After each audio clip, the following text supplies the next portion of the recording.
जे महाराष्ट्राच्या जनतेच्या मनात होईल असे म्हटलं जातं की या संदेश कशाला मी बातमीच देईन ना तुम्हाला. आता संदेश नाही तर थेट बातमीच देऊ. उद्धव ठाकरेंकडून मनसे युतीवर शिक्कामोर्तब.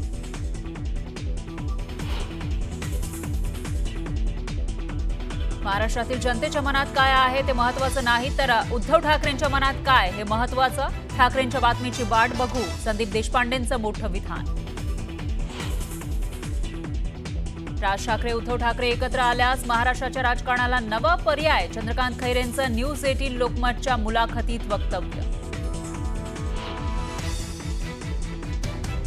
राज उद्धव ठाकरेंच्या युतीशी माझा काय संबंध.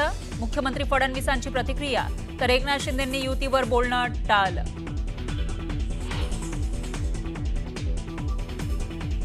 शालिंदर सुपेकरांचा आणखी एक कारनामा उघड. विरोधात आंदोलन करणाऱ्या सामाजिक कार्यकर्त्याला खोट्या गुन्ह्यात अडकवल्याचा आरोप.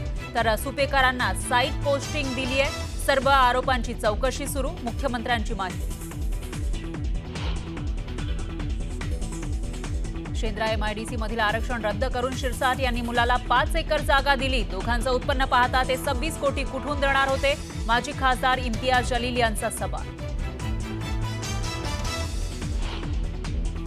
मिठी नदी गाळ व्यवहार प्रकरणामध्ये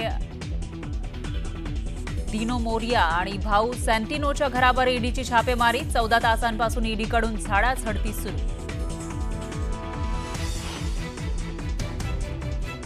गडचिरोलीमध्ये कोट्यावधींचं बक्षीस असलेल्या 12 माओवाद्यांचं मुख्यमंत्र्यांसमक्ष आत्मसमर्पण. तर आत्मसमर्पण केलेल्या माओवाद्यांच्या लग्न सोहळ्यालाही मुख्यमंत्र्यांची उपस्थिती. पोलिसांचाही केला गौरव. पंतप्रधान मोदींच्या हस्ते जगातील सर्वात उंच असलेल्या चिनाब पुलाचं उद्घाटन. पहिली वंदे भारत ट्रेन रवाना. काश्मीरच्या विकासाला नवी चालना.